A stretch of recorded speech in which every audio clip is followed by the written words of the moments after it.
चलिए दोस्तों, good evening आप सभी को। आज का ही हमारा संबंध और फलन में दूसरा क्लास है। देखिए, हमने 6 तक के प्रश्न जो है वह कर लिए थे। आज हम करने वाले हैं 7वें प्रश्न से।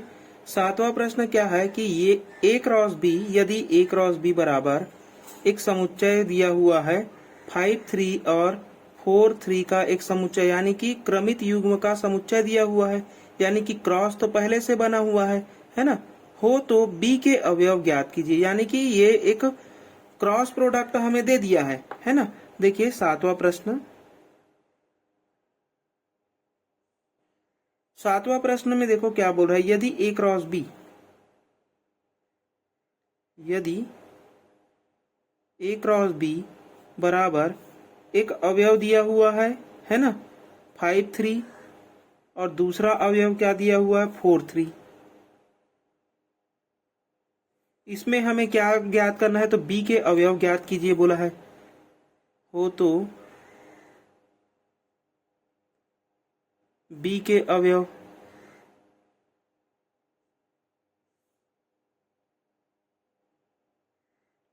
ज्ञात कीजिए। ठीक है, ये प्रश्न बोल रहा है। अब देखिए यहां पास हमें B के अवयव देखना है, तो A क्रॉस जो B है ना, ये हमें क्या है गिवन है। ठीक है, A क्रॉस B बराबर क्या है कि 5 3 का एक क्रमित युग्म है, ऑर्डर पेयर है, और दूसरा 4 3 का एक ऑर्डर पेयर है। A का एलिमेंट पहला एलिमेंट होता है, यानी कि क्रमित युग्म का पहला एलिमेंट होता है। तो हम देखेंगे यहाँ पास A का एलिमेंट है ना, A का अवयव, A का अवयव या फिर A का एलिमेंट कह सकते हैं। तो देखिए A का अवयव क्या मिलेगा, तो A का अवयव एक समुच्चय के अंदर में मिलेगा हमें 5 और यहाँ पास का 4। ठीक है, B का अवयव क्या मिलेगा, तो B का अवयव देखिए B का अवयव क्या मिलेगा, दूसरा वाला अवयव B का अवयव होता है, तो दूसरा ये है और दूसरा ये है, यानी कि यहाँ भी 3 है और यहाँ भी 3 है। और हम जानते हैं कि समुच्चय के अंदर केवल अवयव को क्या एक बार ही लिखा जाता है, रिपीट नहीं किया जाता है। ठीक है, तो B के अवयव भी प्राप्त हो गए, A के अवयव भी प्राप्त हो गए। ये हमारा क्या हो गया, आंसर हो गया। अतः B का अवयव लिख सकते हैं 3 है। ठीक, तो ये था हमारा 7वां प्रश्न। चलिए आगे चलते हैं हम लोग 8वें प्रश्न में।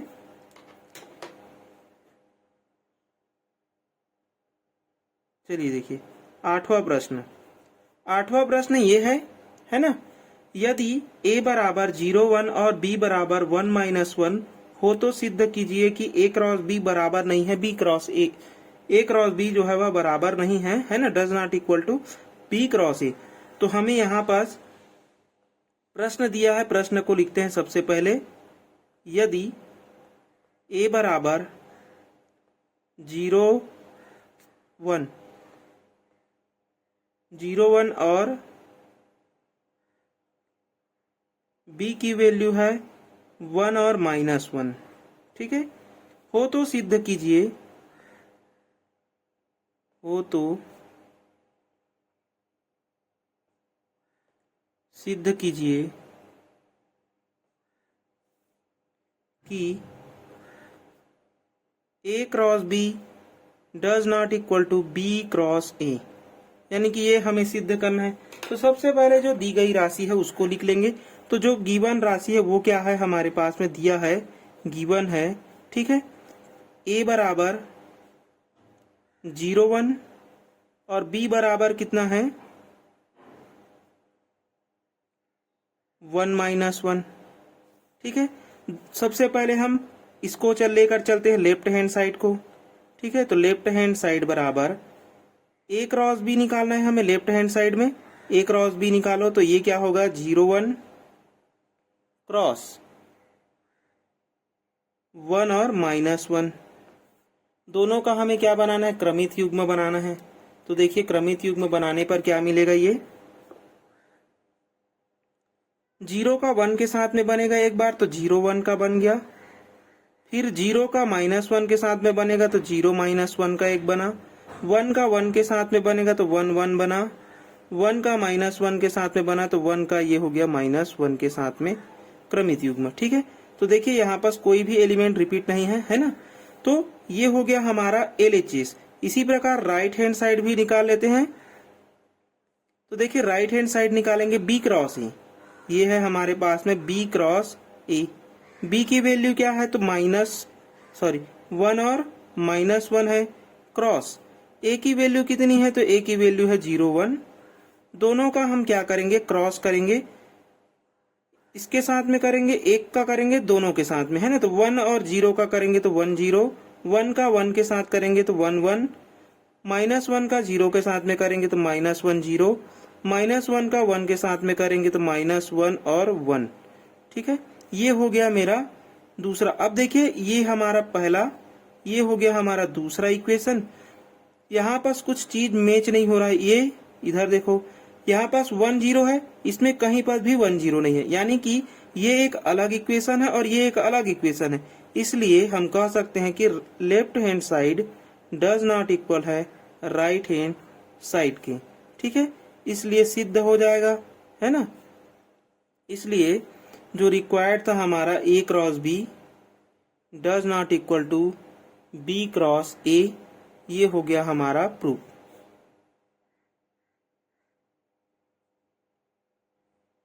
चलिए, तो ये था हमारा 8वां प्रश्न। आगे चलते हैं 9वें प्रश्न में।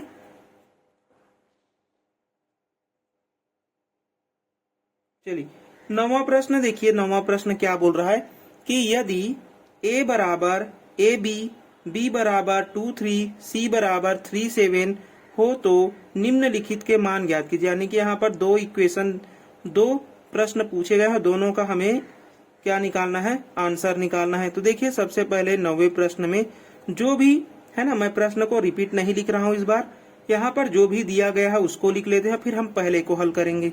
ठीक है, तो यहाँ पास क्या क्या दिया हुआ उसको लिख लो। गिवन क्या क्या है तो देखो गिवन दैट क्या है, a इक्वल टू एक दिया हुआ है A B, B equal to दिया हुआ है 2 3, सी इक्वल टू दिया हुआ है 3 7। ठीक है, ये तीन हमें क्या दिया हुआ है, सेट्स दिए हुए हैं, समुच्चय दिए हुए हैं। अब इसको लेकर के हमें क्या निकालना है, सबसे पहला निकालना है हमें ए क्रॉस बी इंटरसेक्शन सी, है ना। तो देखिए इसको निकालने के लिए ए की वैल्यू कितनी है तो ए बी है, क्रॉस बी की वैल्यू कितनी है तो बी की वैल्यू ये है 2 3, इंटरसेक्शन 3 7। ये देखो अब यहां पास क्या मिला हमें, यहां से तो ए बी मिल गया, क्रॉस यहां पर देखो कोई एलिमेंट कॉमन है क्या, नहीं है, है ना। कॉमन नहीं है तो क्या हो जाएगा, ये फाई हो जाएगा। क्यों फाई होगा, क्योंकि कोई भी एलिमेंट कॉमन नहीं है तो क्या मिलेगा हमें, एक रिक्त समुच्चय मिलेगा, यानी कि इसके अंदर में कोई भी समुच्चय नहीं है। ठीक है, इसको ऐसा नहीं लिखेंगे, इसको हम इस प्रकार से लिखेंगे, क्रॉस कोई भी एलिमेंट नहीं है, या फिर इसी की जगह में हम क्या लिख सकते हैं, फाई लिख सकते हैं, कोई भी एलिमेंट जो है वह कॉमन नहीं है। ठीक है, कोई भी एलिमेंट जो है वह क्या है, कॉमन नहीं है, इस प्रकार से लिखेंगे। अरे यहाँ पर 3 कॉमन है ना, चलिए सॉरी, यहाँ पर 3 कॉमन है। ठीक है, ये हो जाएगा हमारा 3। अब देखिए इसका हम क्या करेंगे, क्रॉस करेंगे, यानी कि 3 कॉमन था, नहीं देख पाया था, चलिए कोई बात नहीं। तो देखिए यहाँ पर 3 कॉमन है तो दोनों का इंटरसेक्शन हम क्या लेंगे, 3 लेंगे। अब यहाँ से क्या करेंगे, ए का 3 के साथ एक बार पेयर बनाएंगे तो A3 मिलेगा, दूसरा एक पेयर बनाएंगे बी का 3 के साथ में तो B3 मिलेगा। तो इस प्रकार से ये जो एलिमेंट है वो क्या है हमारा, ए क्रॉस बी इंटरसेक्शन सी है। ठीक है, इसी प्रकार हमें क्या निकालना है, दूसरा हमें निकालने के लिए बोला है कि ए क्रॉस बी यूनियन सी, है ना। दूसरा हमें क्या निकालने के लिए बोल रहा है, ए क्रॉस बी यूनियन सी निकालने के लिए बोल रहा है। चलिए देखिए अब इसको निकालते हैं, ये क्या मिलेगा हमें, ए क्रॉस ए की जगह में क्या है तो ए बी है, और क्रॉस का क्रॉस हो गया बी, तो बी की वैल्यू क्या है 2 3, और यूनियन 3 7। ठीक है, चलिए ये वाला सबसे पहले हल करना है ब्रैकेट को। तो ये तो हो गया हमारा ए बी क्रॉस। देखिए यूनियन क्या बताता है, तो यूनियन बताता है हमें सभी एलिमेंट्स के बारे में, है ना। तो 2 और 3 को एक ही बार लिखेंगे, 3 और ये हो गया हमारा 7, यानी कि इस बार कितने एलिमेंट्स मिल गए अंदर में, 3, है ना। अब क्या बनाना है, पेयर बनाना है। तो ए का बनाएंगे 2 के साथ, 3 के साथ और 7 के साथ। तो देखिए ए और 2 का बनाएंगे तो A2,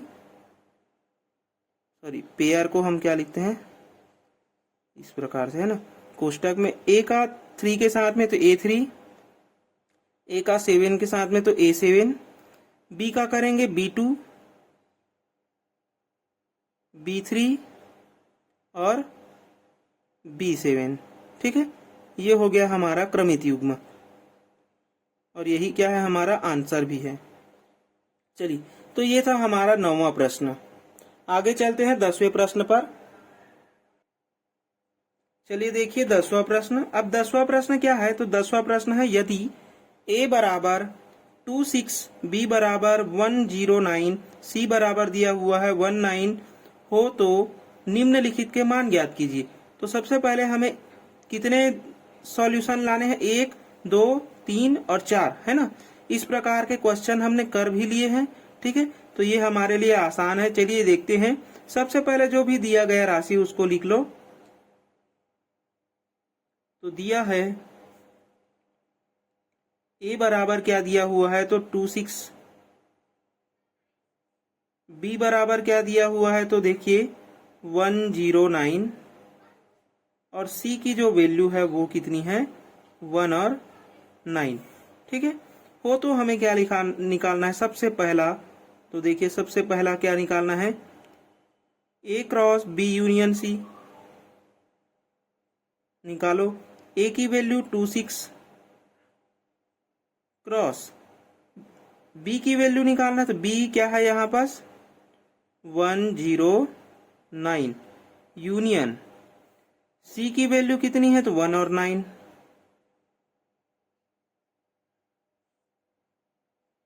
ये हो गया हमारा 26 क्रॉस ब्रैकेट को सबसे पहले सॉल्व करना है। तो देखिए एक समुच्चय मिलेगा 109, 1 लिख चुके हैं, 9 भी लिख चुके हैं, रिपीट नहीं करते हैं ना, यूनियन में रिपीट नहीं करते। तो ये हो गया हमारा। अब क्रॉस निकालना है 2 का सभी के साथ में।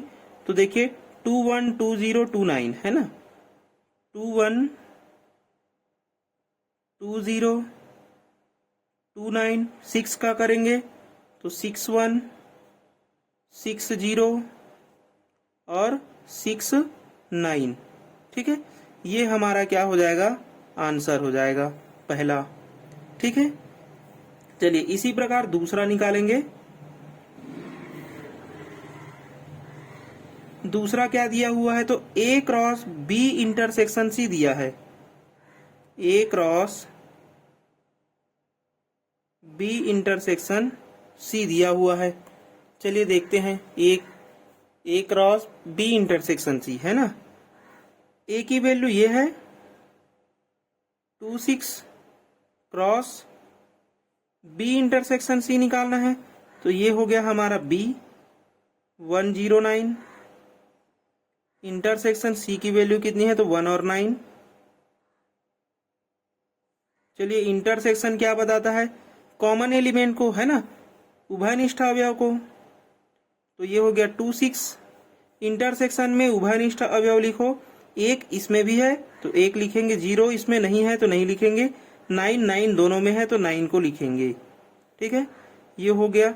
अब पेयर बनाएंगे तो क्या मिलेगा, 2 का 1 के साथ, 2 का 9 के साथ, तो 2129 6169 6169। ठीक है, ये हो गया मेरा पेयर और आंसर। चलिए आगे देखते हैं इसी में तीसरा प्रश्न। देखिए तीसरा प्रश्न क्या दिया हुआ है इस बार, a cross b union a cross c। क्या दिया है, a cross b union A cross C. ठीक है, अब देखिए इसकी वैल्यू निकालनी है। ए की वैल्यू कितनी है? तो ए की वैल्यू है हमारे पास में 26। चलिए देखते हैं 26 क्रॉस बी की वैल्यू कितनी है? 109। इसको एक अलग ब्रैकेट में लिख लेंगे। फिर ये हो गया यूनियन, फिर दूसरे वाले में ए सी है ना, तो ए की वैल्यू तो 26 है और सी की जो वैल्यू है वो कितनी है? 1 और 9 है। ठीक है, चलिए अब इसको हल करेंगे। देखिए क्या मिलेगा। इस वाले को सबसे पहले हम क्या बनाएंगे? पेयर बनाएंगे, है ना। तो देखिए 2 का पेयर इस तीनों के साथ में बनेगा तो क्या क्या मिलेगा? 21, 20, 29। 6 का बनाएंगे तो क्या मिलेगा? 61, 60, 69। ठीक है, फिर यूनियन, तो इसको अलग रख लेंगे। यूनियन, इसका पेयर बनाएंगे तो क्या मिलेगा? देखो 2 का 1 के साथ, 2 का 9 के साथ, तो 21, 29। 6 का 1 के साथ 61 और 69। ठीक है, ये मिल जाएगा। अब देखिए हमें क्या निकालना है? यूनियन, यानी ये बताता है सभी अवयव को, है ना। सभी यानी कि ऑल एलिमेंट्स होने चाहिए लेकिन रिपीट नहीं होने चाहिए। तो देखिए इसको तो सबसे पहले लिख लो। 21, 20, 29, 61, 60, 69। अब देखिए कोई रिपीट है क्या? 21 रिपीट है, 29 भी रिपीट है, 61 भी रिपीट है और 69 भी रिपीट है, यानी कि इसको लिखने की आवश्यकता नहीं है। ये हो गया हमारा आंसर। ठीक है, चलिए अब है हमारा इसी में का चौथा प्रश्न। देखिए चौथा प्रश्न इस बार क्या दिया हुआ है? यह है हमारे पास में ए क्रॉस बी। इस बार हमें इंटरसेक्शन निकालना है ना। A cross B intersection A cross C. तो लिखते हैं चौथे प्रश्न को। A cross B intersection A cross C. A cross B यही है, केवल हमें साइन चेंज करने हैं। तो देखिए इसी को लिख लेते हैं जल्दी से। 26 क्रॉस 109। इसकी जगह में केवल इंटरसेक्शन है, बाकी सभी सेम है ना। 26 क्रॉस दूसरा सी क्या है? तो 19 है।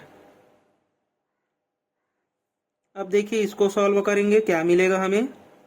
2 का बनाएंगे 1 के साथ में। देखिए मतलब कि ये सब बनेगा, केवल यहाँ पर चेंज करना है। तो लिखते जाओ 2 का 1 के साथ, 2 का 0 का 2 के साथ 9 में, है ना। तो 21, 20, 29। 6 का बनाएंगे 61, 60, 69। इंटरसेक्शन 2 का बनाएंगे दोनों के साथ में। तो देखिए 21, 29। 6 का बनाएंगे 61, 69, 61 और 69। ये हो गया। अब दोनों में हमें क्या लेने हैं? कॉमन एलिमेंट को लेने हैं। तो देखिए कॉमन एलिमेंट क्या है? 21 इसमें भी है क्या? हाँ है, तो लिख लेंगे 21 को। 20 इसमें है क्या? नहीं है तो छोड़ देंगे। 29 इसमें है क्या? 29 है, तो ले लेंगे 29 को। फिर 61 इसमें है क्या? 61 है, तो उसको भी ले लेंगे 61 को। 60 इसमें है क्या? नहीं है, छोड़ देंगे। 69 है, 69 है, ले लेंगे। ठीक है, ये दोनों में कॉमन एलिमेंट है और यही तो हमें निकालना था। तो ये हो गया हमारा 10वें प्रश्न का चौथा प्रश्न। ठीक है, चलिए अब चलते हैं हम लोग 11वें प्रश्न पे। चलिए अब देखिए 11वां प्रश्न। 11वां प्रश्न क्या है? ये है हमारा 11वां प्रश्न।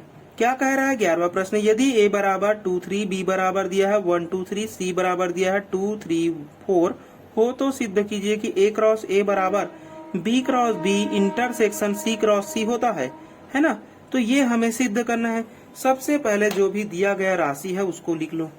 तो सबसे पहले जो गिवन राशि उसको लिखो, दिया है गिवन दैट। सबसे पहले क्या दिया हुआ है देखो, ए में 2 3, बी में दिया हुआ है 1 2 3, सी में दिया हुआ है 2 3 और 4। ठीक है, हो तो सिद्ध कीजिए बोल रहा है ना। तब हमें सिद्ध करना, ये तो दिया हुआ है ना, given that, then we have to prove, then we have to prove, क्या प्रूव करना है हमें, यानी कि यहाँ पर सब हिंदी मीडियम वाले लिखेंगे कि दिया है ए बराबर इतना, बी बराबर इतना और सी बराबर इतना, तो हमें सिद्ध करना है कि ए क्रॉस ए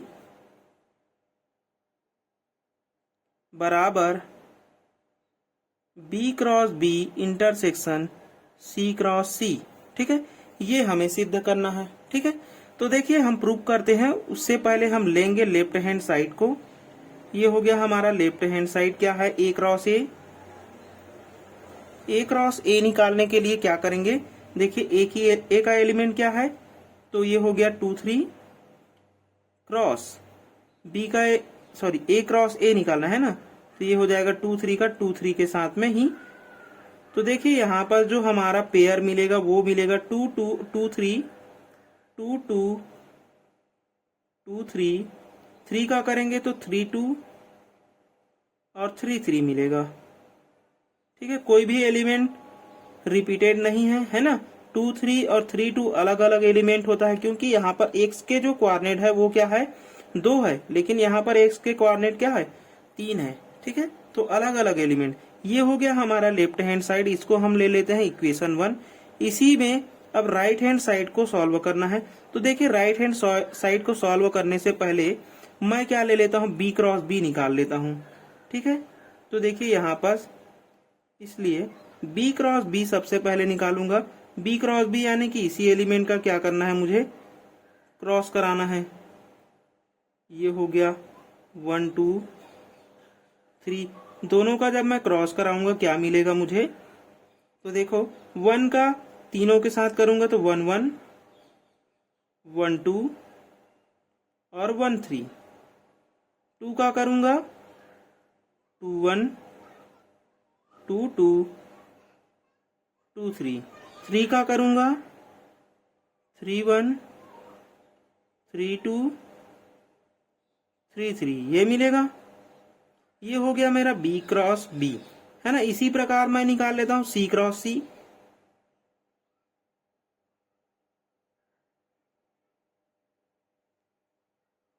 चलिए यहाँ सी क्रॉस सी नहीं निकल पाएगा, है ना, दूसरे जगह दूसरे में निकालते हैं।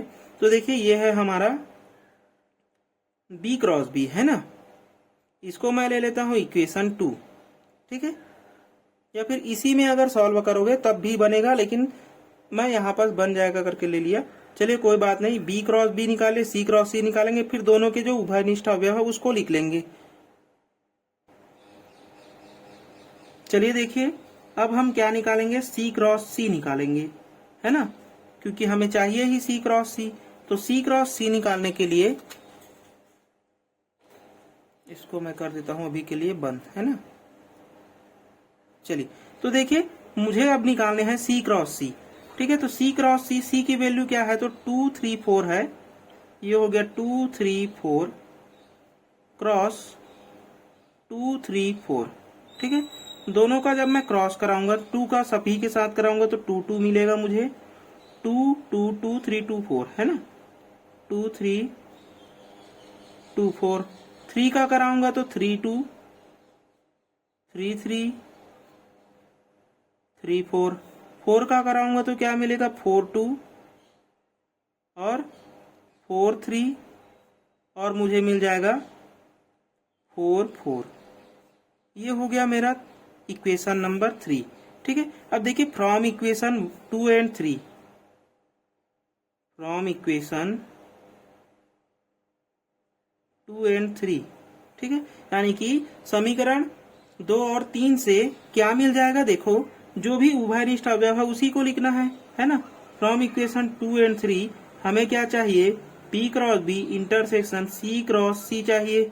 अब जो भी उभयनिष्ठ अवयव है उसी को लिखेंगे। 1 1 इसमें है क्या? नहीं है, इसको छोड़ देंगे। 1 2 इसमें है क्या? 1 2 नहीं है, इसको भी छोड़ देंगे। 1 3 इसमें है क्या? नहीं है, छोड़ देंगे। यानी कि 1 वाली तो इसमें है ही नहीं, तो जितने भी 1 है वो हट जाएंगे। 2 2 इसमें है क्या? हाँ है, तो उसको लिखो 2 2 को, तो ये हो जाएगा 2 2। फिर 2 2 ले लिए, है ना। 2 3 इसमें है 2 3, तो इसको भी लेंगे 2 3 को। और 3 1 इसमें नहीं है, 3 2 इसमें है, तो 3 2 भी ले लेंगे। चलिए देखिए, तो यहाँ पास 2 3 बनेगा, और जो कॉमन एलिमेंट है वो है हमारा लास्ट वाला जो 3 3 है। ये एक कॉमन एलिमेंट है दोनों में, है ना। तो 3 3 भी क्या हो जाएगा, हम इसको भी ले लेंगे, ठीक है।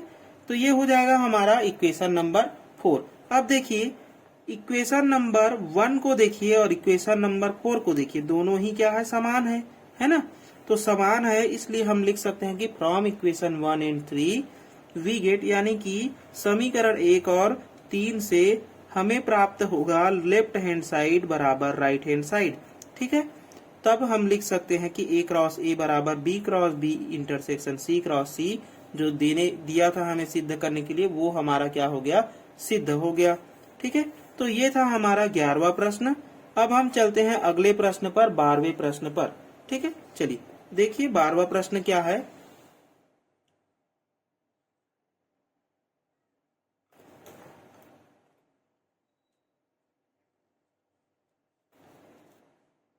चलिए देखिए 12वां प्रश्न, ये है हमारा 12वां प्रश्न। यदि A क्रॉस B बराबर एक एलिमेंट दिया हुआ है हो तो समुच्चय A और B ज्ञात कीजिए, यानी कि समुच्चय के एलिमेंट्स हमें ज्ञात करने हैं।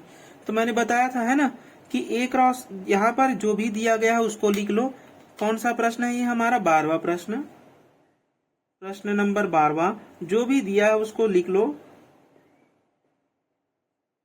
दिया है, गिवन है, ठीक है, यानी कि गिवन दैट, जो भी दी गई राशि है उसको लिखेंगे। क्या मिलेगा हमें, तो देखिए A क्रॉस B वैल्यू दिया है ना। A क्रॉस B कितना दिया हुआ है, तो एक समुच्चय के अंदर में 1 2 1 4 3 2 3 4, ठीक है। ये समुच्चय दिया हो तो समुच्चय एक A और B ज्ञात कीजिए। तब हमें क्या ज्ञात करना है, समुच्चय A और B। इसलिए जो समुच्चय A है, समुच्चय यानी इसी को हम क्या कहते हैं, सेट A क्या प्राप्त होगा, फर्स्ट एलिमेंट, है ना। सेट A क्या होता है, हमारा जो कार्टेशियन प्रोडक्ट है उसका फर्स्ट एलिमेंट होता है। तो यानी कि जो भी हमारा क्रमित युग्म बना है, ऑर्डर पेयर बना है, उसका फर्स्ट एलिमेंट होता है। समुच्चय A क्या होगा, तो समुच्चय होगा ऑर्डर पेयर का फर्स्ट एलिमेंट, ऑर्डर्ड पेयर का पहला एलिमेंट,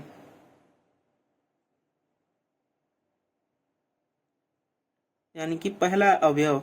तो पहले अवयव क्या होंगे, देखो, तो 1 1 3 3, यानी कि 1 1 और 3 3 है। 1 को हम केवल एक ही बार लिख सकते हैं, 2 बार तो नहीं लिख सकते, है ना। 3 है तो 3 भी ले लेंगे, 3 को भी रिपीट नहीं कर सकते समुच्चय के अंदर में। तो ये हो गया हमारा सेट A, ठीक है, यानी कि समुच्चय A। इसी प्रकार हम समुच्चय B निकालेंगे। सिमिलरली जो समुच्चय B है,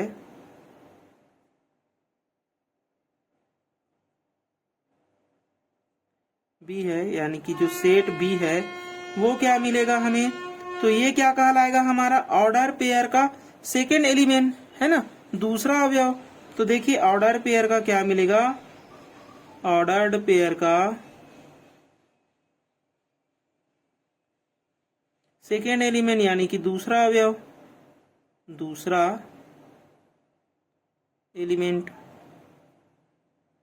तो दूसरा एलिमेंट्स क्या है, 2 है 4 है 2 है 4 है, यानी कि 2 और 4 रिपीट तो नहीं कर सकते, है ना। अब जब हम इसका इन दोनों का जो A और B है इसका क्रॉस प्रोडक्ट बनाएंगे तो यही प्राप्त होगा। तो देखिए हमें A और B ज्ञात करने के लिए बोला था, तो A और B हमें क्या हो गया, मिल गया है।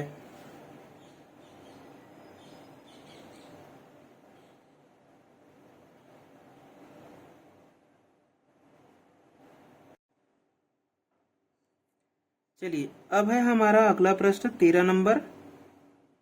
देखिए 13 नंबर क्या दिया है यदि a बराबर है ना 2 4 और b बराबर दिया हुआ है 3 4 5 हो तो a intersection b cross a union b का मान ज्ञात कीजिए। तो जितना भी दिया हुआ है सबसे पहले उसको लिख लो। दिया है गिवन दैट, तो देखिए जो भी दिया हुआ है a बराबर क्या दिया हुआ है 2 4, b बराबर क्या दिया हुआ है 3 4 5। हमें क्या निकालना है a इंटरसेक्शन b, है ना। देन तब देखो हमें क्या निकालना है a intersection b cross a union b। देखिए a इंटरसेक्शन b करेंगे क्या मिलेगा हमें 2 4 का इंटरसेक्शन करने वाले हैं 3 4 5 के साथ, क्रॉस यूनियन करेंगे दोनों का 2 4 यूनियन 3 4 5। चलिए यहां से देखिए इंटरसेक्शन करेंगे तो जो कॉमन एलिमेंट है उसी को लिखेंगे। 2 कॉमन है क्या, नहीं है। 3 4 कॉमन है क्या, हाँ, तो 4 कॉमन है, 4 को लिख लेंगे। इंटरसेक्शन कर लिए है ना, तो ये तो हट गया, क्रॉस का क्रॉस आ जाएगा। इन दोनों का हमें यूनियन करना है। यूनियन में क्या बताता है, सभी एलिमेंट, ऑल एलिमेंट्स के बारे में बताता है। 2 3 4 4 रिपीट है ना, 5। तो ये हो गया हमारा, क्योंकि जो हमारा सेट होता है उसमें रिपीट एलिमेंट नहीं आता है ना। तो देखिए यहाँ पास सॉल्यूशन क्या मिलेगा, 4 का हमें सभी के साथ में क्या बनाना है, क्रॉस बनाना है, यानी कि पेयर बनाना है। 4 का 2 के साथ बनाएंगे तो 4 2, 4 का 3 के साथ बनाएंगे तो 4 3, 4 का 4 के साथ में बनाएंगे तो 4 4, और 4 का 5 के साथ में बनाएंगे तो 4 5। ठीक है, ये हो गया मेरा 13 नंबर का जो क्वेश्चन है उसका आंसर। चलिए अब हम चलते हैं 14 और 15 नंबर क्वेश्चन पे, जो कि हमारा लास्ट प्रश्न है ना, इस प्रश्नावली का 14 और 15। चलिए देखिए 14 नंबर का क्वेश्चन क्या है। यदि a बराबर 1 2 3, b बराबर एक सेट दिया हुआ है 3 4 5 हो तो a intersection b cross a का मान ज्ञात कीजिए। यानी कि सबसे पहले जो भी दिया है उसको लिख लो। दिया है गिवन दैट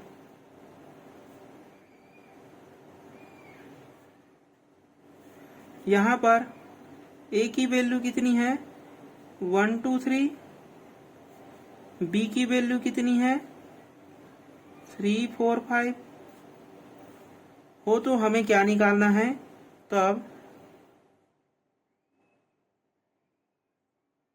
हमें क्या निकालना है, ये निकालना है a intersection b cross a। देखिए a का a इंटरसेक्शन करेंगे 1 2 3 इंटरसेक्शन 3 4 5। ठीक है, दोनों का इंटरसेक्शन और क्रॉस करेंगे किसके साथ में, a के साथ में, तो ये हो जाएगा 1 2 और 3। चलिए करते हैं दोनों का इंटरसेक्शन। इंटरसेक्शन क्या बताता है, कॉमन एलिमेंट को। कॉमन क्या है, तो देखो यहाँ पर 1 कॉमन नहीं है, 2 कॉमन नहीं है, 3 जो है दोनों में है, यानी कि 3 कॉमन है। तो यहाँ पर ये हो गया हमारा 3, क्रॉस का क्रॉस, ये क्या हो जाएगा, तो इसको ऐसे ही लिखेंगे 1 2 3। अब क्या मिलेगा, हम पेयर बनाएंगे, ऑर्डर पेयर। तो 3 का 1 के साथ में तो 3 1, 3 का 2 के साथ में तो 3 2, 3 का 3 के साथ में तो 3 3। ठीक है, ये हो गया मेरा 14 नंबर क्वेश्चन का आंसर। चलिए अगले क्वेश्चन पे चलते हैं, जो कि हमारा लास्ट है प्रश्नावली का। ठीक है, फिर इसके बाद में हम थ्योरी पढ़ेंगे। आगे वाले पोर्शन का। तो देखिए 15 नंबर का जो क्वेश्चन है वो कह रहा है यदि P इक्वल टू 1 2 हो तो समुच्चय P cross P cross P cross ज्ञात कीजिए। यानी कि P का 3 बार हमें क्या ज्ञात करना है, क्रॉस ज्ञात करना है। तो देखिए यहाँ पर जो भी दिया है उसको लिख लो। दिया है, गिवन है ना। क्या गिवन है, तो P गिवन है। P कितना है, 1 2 है ना। यहाँ पर हमें निकालना है P cross P cross P cross, है ना। तो सबसे पहले मैं निकालूंगा P क्रॉस P, इसलिए P क्रॉस P क्या मिलेगा, तो P क्रॉस P करने के लिए ये मुझे मिल जाएगा 1 2 क्रॉस 1 2। ठीक है, अब देखिए दोनों का मैं क्रॉस करूंगा, क्या मिलेगा, 1 2 का क्रॉस करो, 1 का क्रॉस दोनों के साथ में करूंगा तो 1 1, 1 का क्रॉस 2 के साथ करूंगा तो 1 2, 2 का क्रॉस दोनों के साथ करूंगा तो 2 1 2 2। ये मुझे मिल गया क्या, P क्रॉस P। अब मैं एक और चीज करना चाहता हूं, क्या, मुझे चाहिए P क्रॉस यानी कि 3 बार चाहिए, है ना। तो 3 बार चाहिए, इसलिए तीसरा मैं करूंगा P क्रॉस P, यानी कि देखिए P क्या है मेरा 1 2, इसका मैं क्रॉस किसके साथ कर रहा हूं, ये ऑर्डर पेयर के साथ में, है ना। 1 1 के साथ में करूंगा, 1 2 के साथ में करूंगा, 2 1 के साथ में करूंगा और 2 2 के साथ में करूंगा। ठीक है, तो चलिए करिए, देखिए क्या होता है। 1 का करेंगे हम इस पहले वाले एलिमेंट के साथ में तो हमें एक पेयर मिलेगा। 1 का करूंगा तो 1 1 के साथ में, 1 का करूंगा तो 1 1 1 ये मिलेगा। 1 का करूंगा इसके साथ में तो क्या मिलेगा, 1 1 और 2 मिलेगा। 1 का करूंगा तो 1 जो है मेरा पहला एलिमेंट बनेगा, 2 जो है वह दूसरा एलिमेंट बनेगा और ये तो ऐसे ही रहेगा, है ना। फिर इसके साथ में करूंगा तो 1 2 2 मिलेगा। ठीक है, अब 2 का मैं सभी के साथ करूंगा, यानी कि 2 का मैं सभी के साथ करूंगा तो 2 का भी एक ऑर्डर पेयर मिलेगा, है ना। तो देखिए क्या मिल रहा है, 2 का जब मैं करूंगा तो 2 का 1 1 के साथ करूंगा तो 2 1 1, 2 का मैं 1 2 के साथ करूंगा तो 2 1 2 मिलेगा। 2 का 2 1 के साथ में करूंगा तो क्या मिलेगा, तो 2 का मैं कर रहा हूं 2 1 के साथ तो 2 2 1 मिलेगा। 2 का मैं 2 2 के साथ करूंगा तो क्या मिलेगा, 2 2 2, यानी कि 3 टाइम्स 2 2 मिलेगा। ये मेरा एक समुच्चय बन गया और यही क्या है, हमारा P क्रॉस P है, यानी कि जो हम निकाल रहे हैं P क्रॉस P यही है। अब देखिए इसको आंसर को मैच भी कर सकते हैं और वही दिया हुआ है ना। 1 1 1 1 1 2 1 2 1 1 2 2 यही आया है। 1 1 1 1 1 2 1 2 1 1 2 2 2 1 1 तो 2 1 1 और 2 1 2 2 1 2 2 2 1 2 2 1 और 2 2 2 लास्ट में ये। ठीक है, तो ये हो गया मेरा P क्रॉस P। ठीक है, इसकी वैल्यू यहाँ से हमारा क्या है, जो प्रश्नावली यानी कि एक्सरसाइज 2.1 जो है वह हमारा समाप्त हो जाता है। ठीक है, एंड हो जाता है।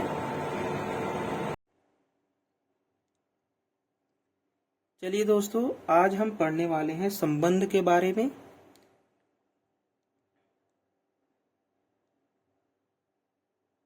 संबंध जिसे हम क्या कहते हैं, रिलेशन। तो देखिए संबंध यानी जो रिलेशन है वो कैसे बनेगा। तो यहाँ पर अगर मैं कोई एक समुच्चय ले लेता हूँ, सेट ले लेता हूँ A, इसको मैं क्या कह रहा हूँ, सेट A, है ना। एक सेट ले रहा हूँ मैं B सेट। ठीक है, यानी कि मैंने दो समुच्चय लिए हैं A और B। ठीक है, A और B में मान लो कि यहाँ पर एलिमेंट्स रखे गए हैं। जैसे कि मैं यहाँ पर बुक से ही लूं तो यहाँ पास पहला जो एलिमेंट है वो है दिल्ली, दूसरा जो एलिमेंट है वो है मेरा श्रीमती इंदिरा गांधी। ध्यान से देखेंगे तभी समझ में आएगा, श्रीमती इंदिरा गांधी।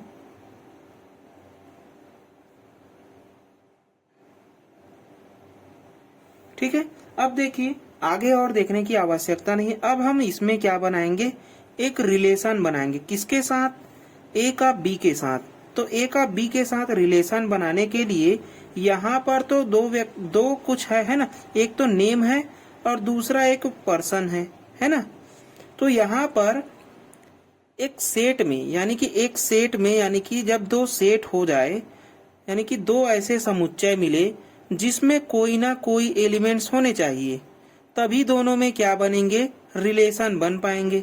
यानी कि दोनों में कोई ना कोई व्यवस्थित होना चाहिए, अवयव होने चाहिए, तभी हम दोनों में क्या बना सकते हैं, रिलेशन बना सकते हैं। और उसी रिलेशन को हम क्या कहते हैं, आर कहते हैं।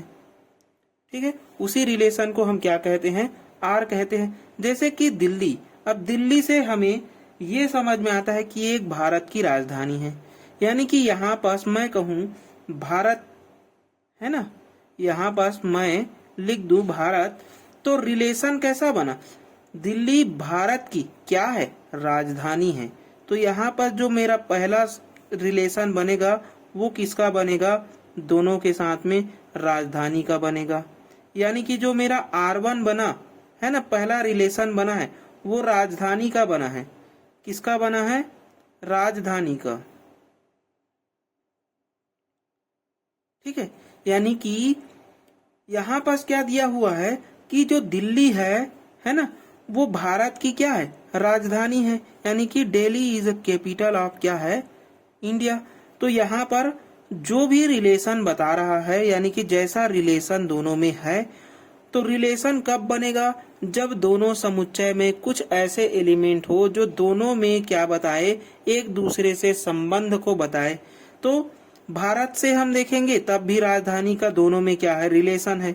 दिल्ली से देखेंगे तो दिल्ली भारत की क्या है, राजधानी है।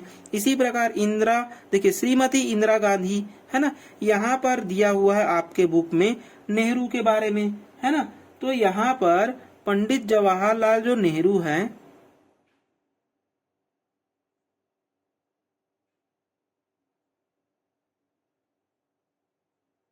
अब देखिए पंडित जवाहरलाल नेहरू ले लिया मैं, तो इन दोनों के बीच में कोई ना कोई तो संबंध है ना। किसका संबंध है, कैसा संबंध है, तो यहाँ पर जो आर मिलेगा वो कैसा संबंध बताएगा। तो देखिए इंदिरा गांधी जो है वह इसकी क्या है, पुत्री थी। तो ये मेरा मिल गया पुत्री का संबंध, है ना। यानी कि कहना मैं ये चाहता हूँ कि संबंध और फलन, यानी कि जो संबंध है वो क्या बताता है कि दो ऐसे सेट हो, दोनों सेट में कुछ न कुछ अवयव होने चाहिए, उन अवयवों में एक दूसरे से कोई ना कोई रिलेशन होना ही चाहिए, तभी दोनों फंक्शंस जो है वह क्या कहलाएंगे, रिलेशन सेट्स कहलाएंगे। यानी कि जो दोनों सेट्स है वो रिलेशन सेट्स कहलाएंगे। ठीक है, तो रिलेशन सेट देखिए यहाँ पर इसको हम मान लेते हैं डोमेन। ये क्या होता है, हमारा डोमेन। ठीक है, डोमेन को हम क्या कहते हैं, प्रांत। ठीक है, इसको हम क्या कहते हैं, कोडोमेन। कोडोमेन ये क्या कहलाता है हिंदी में, तो ये कहलाता है परिसर। ठीक है, हिंदी इंग्लिश दोनों मीडियम के लिए है। तो देखिए डोमेन क्या है, तो डोमेन वह है जो सेट ए के सारे एलिमेंट होते हैं, उसी को हम क्या कहते हैं, डोमेन कहते हैं। क्या कहते हैं, प्रांत कहते हैं उसी को। ठीक है, परिसर किसको कहते हैं, जिसे हम कोडोमेन कहते हैं। ठीक है,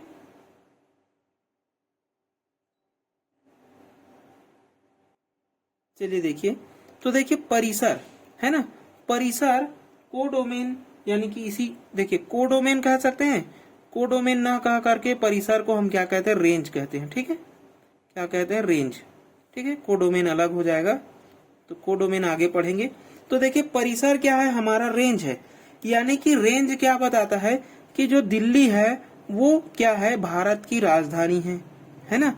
अब भारत की राजधानी है, तो राजधानी जो शब्द आया वो दोनों में क्या बता रहा है, रिलेशन को बता रहा है। यानी कि यहाँ से हमें एक चीज तो समझ में आ गया कि जो प्रांत है जिसे हम डोमेन कहते हैं, डोमेन क्या होता है, तो डोमेन होता है सेट ए के एलिमेंट। क्या होता है, सेट ए के एलिमेंट। ठीक है, रेंज क्या होता है, तो रेंज होता है हमारा जो कोडोमेन बना है ना, जो हमारा रेंज बना है, तो इसी का जो एलिमेंट होगा वही क्या कहलाएगा, रेंज कहलाएगा। लेकिन यहाँ पर एक कंडीशन है, कब कहलाएगा, जब दोनों के बीच में इस प्रकार से संबंध होगा, तभी जो ये एलिमेंट हम ले रहे हैं वो रेंज कहलाएगा। तो क्या सर यहाँ पर एक एक्स्ट्रा एलिमेंट होगा और यहाँ पर नहीं होगा, जिसका यहाँ से कोई एलिमेंट नहीं बने, तो ये डोमेन कहलाएगा? तो हाँ, देखिए यहाँ पर एक्स्ट्रा एलिमेंट हो सकता है। मैं ये कहना चाहता हूँ, देखो इसको छोड़ो, है ना, यहाँ पर एक और लेते हैं, ठीक है। अब इसको कंप्यूटर की भाषा में समझते हैं। दोनों में हम क्या बना रहे हैं, रिलेशन बना रहे हैं। इसको मैं क्या कह रहा हूँ, डोमेन कह रहा हूँ। क्या कह रहा हूँ, डोमेन कह रहा हूँ, ठीक है। इसको मैं क्या कह रहा हूँ, कोडोमेन कह रहा हूँ,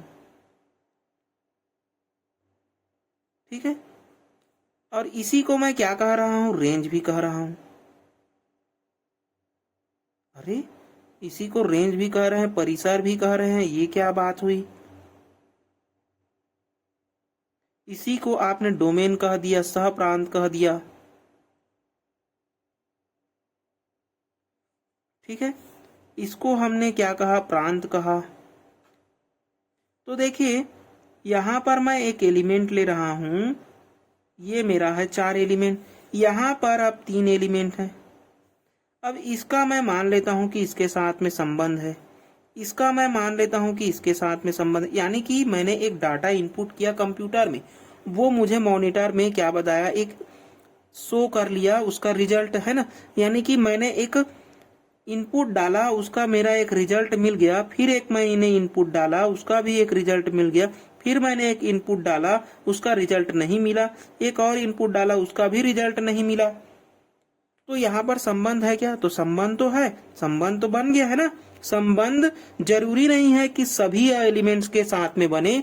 संबंध क्या बताता है कि यहाँ के किसी न किसी एलिमेंट का यहाँ के किसी न किसी एलिमेंट्स के साथ में वो रिलेशन में रहे, यानी संबंध में रहे। तो सर प्रांत क्या है, डोमेन क्या है, तो डोमेन कहलाते हैं सेट ए के एलिमेंट, ए का सभी अवयव। इसी को हम क्या कह रहे हैं, डोमेन कह रहे हैं, ठीक है। यानी कि डोमेन क्या है हमारा, सेट ए का एलिमेंट है, और जो को डोमेन है, सह प्रांत है, वो y के एलिमेंट है, यानी कि सॉरी y के बोल रहा हूं, b के एलिमेंट है।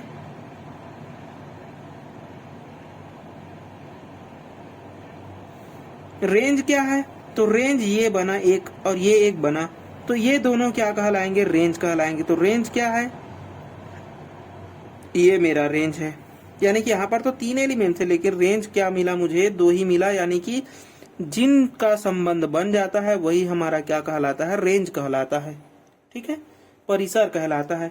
अब देखिए बुक में क्या क्या दिया हुआ है उसको पढ़ते हैं, ठीक है। यहाँ तक तो सबको समझ में आ गया होगा कि अब देखिए यहाँ पास आपके बुक में दिया हुआ है, सबसे पहले संबंध यानी रिलेशन के बारे में निम्न वाक्य पर चर्चा कीजिए, यानी कि विचार कीजिए कि दिल्ली भारत की राजधानी है, दिल्ली भारत की राजधानी है। तो संबंध क्या बता रहा है, संबंध राजधानी का बता रहा है। श्रीमती इंदिरा गांधी पंडित जवाहरलाल नेहरू की पुत्री थी, तो हम श्रीमती इंदिरा गांधी को देखेंगे कि श्रीमती इंदिरा गांधी नेहरू की क्या थी, नेहरू की क्या थी, पुत्री थी। तो ये मेरा पहला है, इसको मैं पहला ले रहा हूँ, दिल्ली को मैं पहला ले रहा हूँ। तो जो पहला होता है वो सेट एलिमेंट के एक एलिमेंट्स होते हैं, है ना। 10 2 से विभाज्य है, 10 2 से विभाज्य है, 10 किससे विभाज्य है, 2 से विभाज्य। श्रीमती इंदिरा गांधी किसकी पुत्री है, जवाहरलाल नेहरू की। दिल्ली किसकी राजधानी है, यानी कि ऐसे प्रश्न करो जिसमें किसका, है ना, यानी कि वाट, हुज, इस सब का अगर आंसर आपको मिल रहा है तो जो वाट, हुज जो आंसर आपको मिलेगा वो आंसर कहलाएगा बी के एलिमेंट। और जो हम क्वेश्चन कर रहे हैं जैसे दिल्ली, श्रीमती इंदिरा गांधी, 10, ये सभी क्या है, हमारे सेट ए के एलिमेंट कहलाए। इसी प्रकार एक्स वाई का घन है ना, x is cube of y. तो एक्स क्या है, what is x, x is cube of y, है ना। तो x हमारा सेट A का एलिमेंट होगा, y हमारा क्या हो जाएगा, सेट B का एलिमेंट हो जाएगा, है ना। तो यहाँ पर संबंध किसको बता रहा है, पहले वाक्य में राजधानी, दूसरे वाक्य में पुत्री, तीसरे वाक्य में जो विभाज्य है, और चौथे वाक्य में जो घन का संबंध है ना। ये सभी क्या है, रिलेशन है, ठीक है। इसी प्रकार देखिए जो रिलेशन होता है, यानी कि इसको मैं x एलिमेंट मानूं, इसको मैं y एलिमेंट मानूंगा, तो दोनों में क्या है, संबंध है। तो इसको मैं कैसे बताऊंगा कि x y से क्या है, रिलेशन में है। यानी कि यहाँ पर क्या बता रहा है कि x y का रिलेशन है, यानी कि x y से r द्वारा जुड़ा हुआ है, यानी कि r संबंध से जुड़ा हुआ है। क्या लिखेंगे इसको, x y के साथ r संबंध से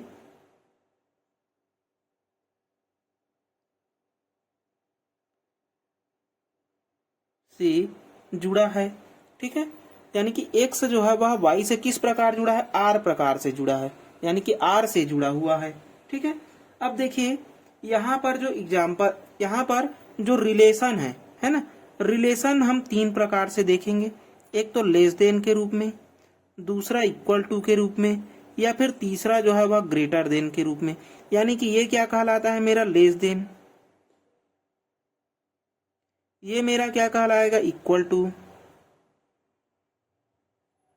और ये क्या कहलाएगा, मेरा ग्रेटर देन,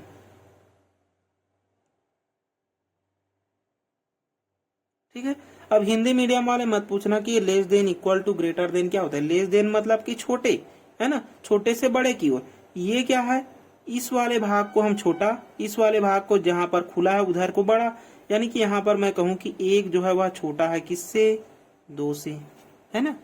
तो ये क्या हो गया मेरा, 1 इज लेस देन 2। इसी प्रकार 1 इज इक्वल टू 1, और 1 जो है वह लेस ग्रेटर देन है किससे, 0 से ग्रेटर देन हो सकता है। यानी कि जो 1 है वो 2 से तो छोटा है, 1 से बराबर है, और 0 से बड़ा हो सकता है ना। तो इस प्रकार से हम तीन ही संबंध किसी से देख पाते हैं। देखिए यहाँ पर आप खड़े हैं, मैं आपका ही एक उदाहरण ले रहा हूँ कि यहाँ पर आप खड़े हैं, आपसे कोई व्यक्ति जो है वह बड़ा मिल सकता है।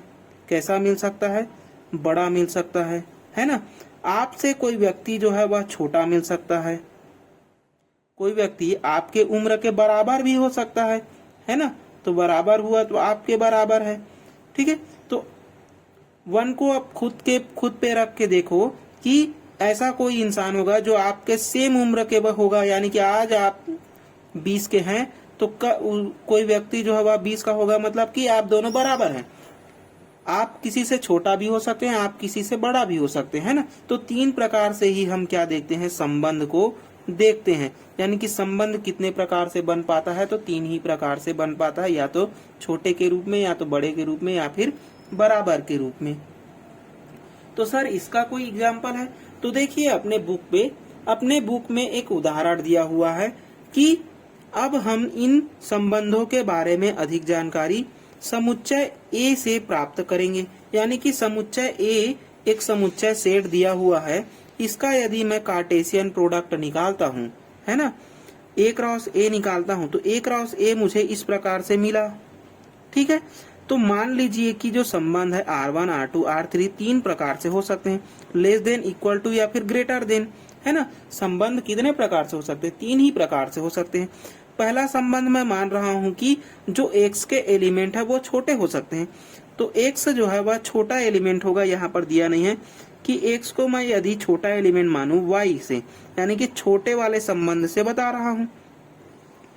x r1 से संबंधित, यानी कि x y से r1 द्वारा संबंधित है, और r1 क्या बता रहा है, लेस देन को बता रहा है यहाँ पर, है ना। तो लेस देन वाले यानी कि जो पहला एलिमेंट है वो छोटा होगा और दूसरा एलिमेंट बड़ा होगा। ऐसे कहाँ पर है, तो 1 2 है, 1 3 है, ये तो बड़ा हो गया, बराबर हो गया। यहाँ पर 2 3 है, और है क्या, नहीं है। तो देखिए 1 2 से बड़ा है, 1 3 से बड़ा है, 2 3 से बड़ा है, यानी कि 2 जो है वह 3 से छोटा है, छोटा वाला बोलेंगे 1 2 से छोटा है, 1 3 से छोटा है और 2 3 से छोटा है। यानी कि इस प्रकार का छोटा वाला संबंध है, ये एक हो गया। या फिर क्या हो सकता है, मेरा संबंध जो है वह बराबर से हो सकता है। तो मैं दूसरे जो संबंध है R2 संबंध है उसको मैं बराबर से ले रहा हूँ। यानी कि R2 जो संबंध है वो किसको डेडिकेट कर रहा है, बराबर को डेडिकेट कर रहा है। तो बराबर को डेडिकेट करेगा यानी कि x के एलिमेंट और y के एलिमेंट दोनों क्या होने चाहिए, बराबर होने चाहिए। तो देखिए बराबर कहाँ कहाँ पर है, तो 1 1 में बराबर हो सकता है, 2 2 में बराबर हो सकता है, 3 3 में बराबर हो सकता है ना। तो ये क्या हो गया, मेरा दूसरा संबंध हो गया। ठीक है, तीसरा संबंध क्या बता सकता है, बड़े से बता सकता है। यानी कि जो R3 मेरा संबंध है वो ग्रेटर देन पर है। यानी कि x के एलिमेंट क्या होने चाहिए, बड़े होने चाहिए, y के एलिमेंट क्या होने चाहिए, छोटे होने चाहिए। तो x का एलिमेंट बड़ा और y का एलिमेंट छोटा, x का एलिमेंट बड़ा, y का एलिमेंट छोटा, x का एलिमेंट बड़ा, y का एलिमेंट छोटा, x का एलिमेंट बड़ा, y का एलिमेंट क्या है, छोटा है। तो इस प्रकार से मेरा जो संबंध है वो 3 प्रकार से ही बनता है ना। और मैंने क्या बताया था कि देखिए R1 जो संबंध है, यानी कि जो R1 है उसमें क्या क्या मिला, तो R1 में हमें क्या मिला था, 1 2 1 3 और 2 3, यानी कि केवल 3 एलिमेंट मिले थे। और क्रॉस में कितने एलिमेंट है, 1 2 3 4 5 6 7 8 9, यानी कि 9 एलिमेंट्स हैं क्रॉस में। क्रॉस में कितने एलिमेंट है, 9 एलिमेंट। और R1 में कितने एलिमेंट है, तो 3 एलिमेंट्स है। तो 3 जो है वह या तो इससे छोटा ही है ना। तो देखिए वही कह रहा है कि जो R1 होता है, यानी कि जो रिलेशन होता है, तो रिलेशन जो है वह किसी भी का, है ना, किसी से संबंध यदि बनाएंगे तो उससे छोटा हो सकता है या फिर उसके बराबर हो सकता है, कभी भी उससे बड़ा नहीं हो सकता। यानी कि हमारा जो रिलेशन होता है वो किसी से यदि हम रिलेट कर रहे हैं तो रिलेशन जो है वो या तो छोटा हो सकता है या फिर उसके बराबर हो सकता है। तो इसी को कहते हैं R1 is a subset of A cross B।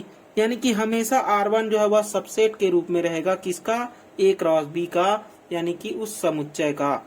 ठीक है, जिससे हम संबंध निकाल रहे हैं। यानी कि किसी से यदि हम संबंध निकालेंगे तो हम उससे छोटे हो सकते हैं या फिर उससे बराबर हो सकते, कभी भी उससे बड़े नहीं हो सकते। ठीक है, चलिए, तो ये था हमारा रिलेशन। अब देखिए कुछ और जानकारी है यहाँ पर, इसको भी मैंने बता दिया है ना। तो जो संबंध है ना, संबंध का हम डोमेन निकालते हैं और परिसर निकालते हैं। यानी कि संबंध के हम क्या निकाल सकते हैं, या तो डोमेन निकाल सकते हैं या फिर रेंज निकाल सकते हैं, है ना, परिसर निकाल सकते हैं। तो मान लीजिए कि R समुच्चय A से जुड़ा हुआ है, यानी कि रिलेशन में है।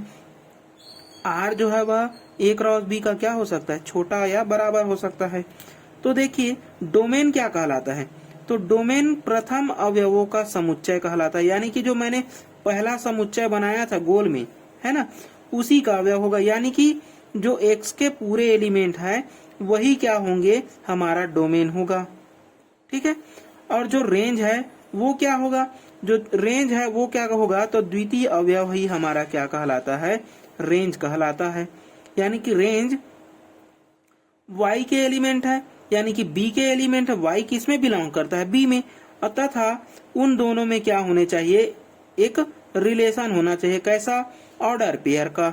यानी कि x हमारा डोमेन कहलाएगा, y क्या कहलाएगा, रेंज कहलाएगा। ठीक है, x डोमेन, y रेंज। ठीक है, आसानी से निकाल सकते हैं। a ये डोमेन है मेरा, b ये मेरा रेंज है। अब दोनों का यदि मैं क्या बनाऊंगा, डोमेन रेंज बनाऊंगा, तो क्या बनेगा, देखो 1a 2b 3c ये बना।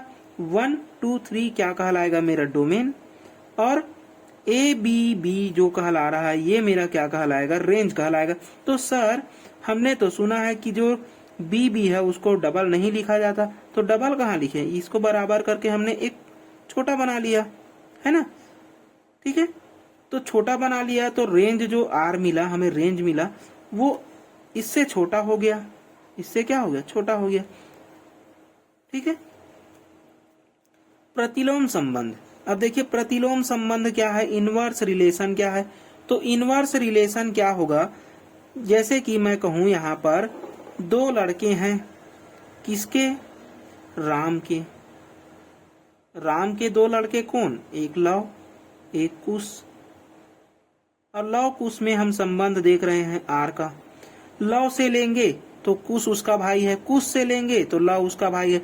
तो या तो इधर से ले या तो इधर से ले, दोनों से क्या होने चाहिए? संबंध जो है वह बराबर होने चाहिए।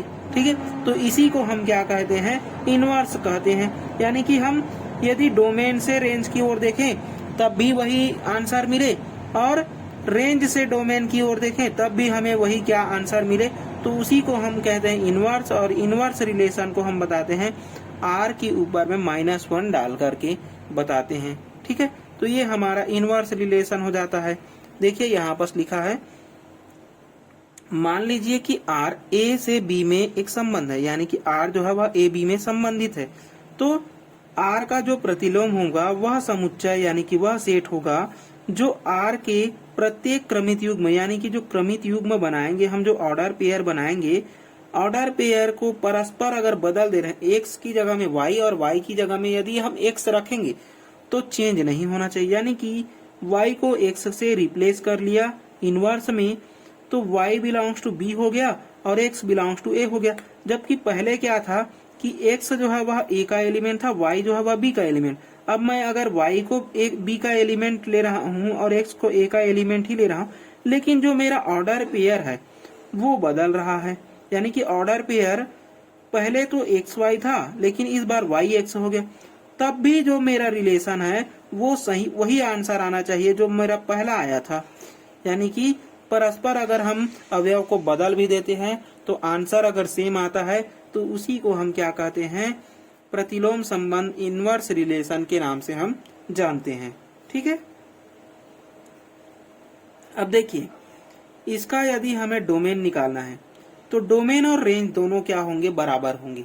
क्यों? क्योंकि डोमेन और रेंज को ही तो हम बदल रहे हैं ना, एक की जगह में दूसरे को और दूसरे की जगह में पहले को रख दे रहे हैं, तो दोनों में कोई चेंज नहीं है। तो डोमेन रेंज के बराबर ही है, या डोमेन रेंज के बराबर है, या फिर कह सकते हैं रेंज डोमेन के बराबर है। यानी कि दोनों ही क्या है? बराबर है एक दूसरे के।